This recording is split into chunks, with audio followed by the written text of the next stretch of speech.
ధీమహి భక్తి ఛానల్కు స్వాగతం సుస్వాగతం.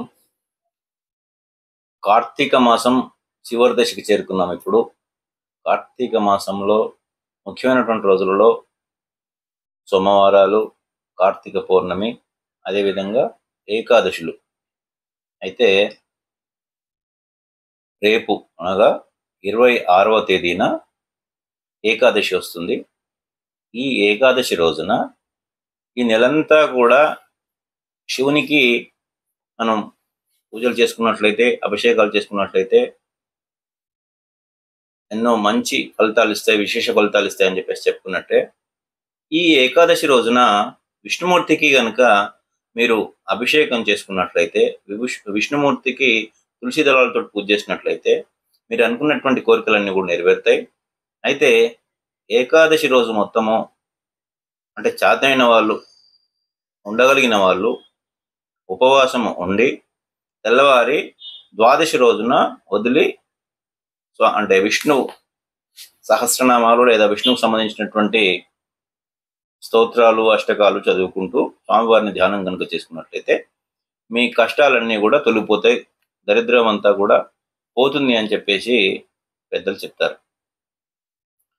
అయితే విశేషించి ఎన్నో రకాల అంటే సమస్యలు ఉన్నవారు ఈ కార్తీక మాసంలో ఏకాదశి రోజున ఉపవాసము ఉండి ద్వాదశి రోజు వరకు కనుక ఉండగలిగినట్లయితే మంచి ఫలితాలు వస్తాయి. అయితే విష్ణుమూర్తికి వివిధ రాశుల వాళ్ళు వివిధమైనటువంటి పదార్థాలతోటి అభిషేకం చేసుకోవాల్సి ఉంటుంది.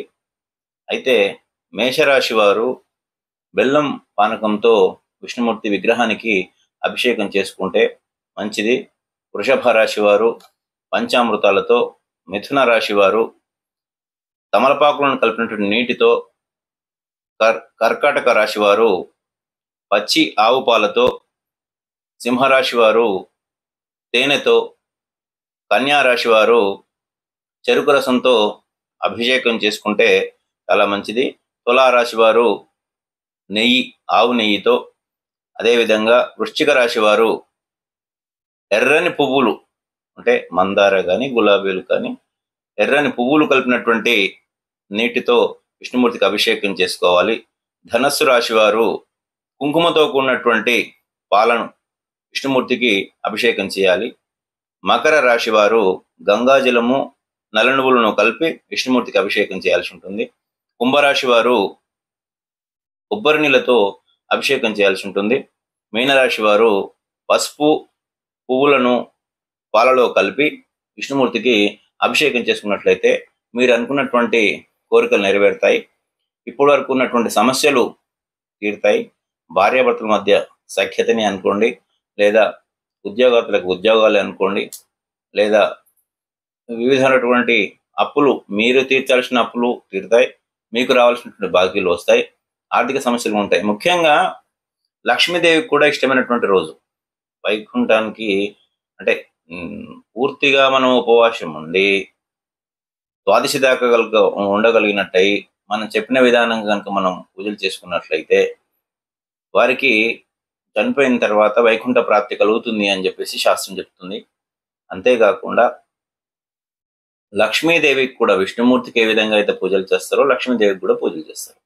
అయితే చాలామంది విష్ణు యొక్క విగ్రహాలకు అభిషేకాలకు ఇబ్బంది కదా, మరి మాకు చుట్టుపక్కల అలా లేవు అనుకుంటే ఇంట్లోనైనా కూడా విష్ణుమూర్తి ఉన్నటువంటి ఫోటోలకి మీరు అక్కడ నైవేద్యం అంటే రోజటి పూజలాగానే చేసుకుంటూ ఈరోజు ప్రత్యేకంగా అంటే ఏకాదశి రోజున, ద్వాదశి రోజున మీరు విష్ణు సహస్రనామాలు చెప్పుకోండి. అదేవిధంగా విష్ణువుకు సంబంధించినటువంటి అష్టకాలు, స్తోత్రాలు చేయండి. దానివలన మీరు అనుకున్నటువంటి ఫలితాలు ఖచ్చితంగా వస్తాయి. ఈ కార్తీక మాసంలో శివునికి పూజ చేయడం ఎంత ముఖ్యమో విష్ణువుకి కూడా అంతే పూజ చేయడము అంతే ముఖ్యమని చెప్పేసి ఇదివరకే చెప్పుకున్నాము. ఇప్పుడు కార్తీక మాసం రెండవ పక్షంలో అంటే కృష్ణపక్షంలో వచ్చేటువంటి ఏకాదశి రోజున పూర్తిగా ఉపవాసం ఉండి ద్వాదశి రోజు వరకు కనుక ఉండగలిగి ద్వాదశి రోజున ఆ ఉపవాసం వదిలి స్వామివారికి ధ్యానం చేసుకుంటూ స్వామివారి నామస్మరణతో ఉన్నట్టయితే మీరు అనుకున్నట్టు మీరు విష్ణుమూర్తికి అభిషేకాలు, ఈ చిన్న చిన్న విగ్రహాలు కూడా ఉంటాయి, ఇళ్ళలో కొందరికి ఉంటాయి. ఉండకపోతే కనీసం ఫోటో దగ్గరనైనా మీరు స్వామివారికి అలంకరించి విష్ణు సహస్రనామాలు చెప్పుకొని మీ సంకల్పం చెప్పుకొని ఈ విధంగా చేసినట్లయితే మీరు అనుకున్న ఫలితాలు పొందుతారు. ఈ ఏకాదశిని సద్వినియోగం చేసుకొని, అంటే శివుని గుడికి పోవద్దని కాదు, శివుని గుడికి ఏకాదశి ఎప్పుడైనా కూడా ప్రీతికరమే. అంటే ఏ నెలలోనైనా కూడా ఏకాదశి అనేటువంటిది శివునికి ఇష్టమైనటువంటి రోజే కనుక ఏకాదశి రోజున శివునికి అభిషేకాలు చేసుకోవడానికి వీలైన వాళ్ళు చేసుకోండి. విష్ణువుకు మాత్రం సాధ్యమైనంత వరకు విష్ణువుకు కూడా చేసుకోండి. చేసుకుంటే మీకు మంచి ఫలితాలు వస్తాయి. ఓం నమ శివాయ, శివాయ నమ ఓం.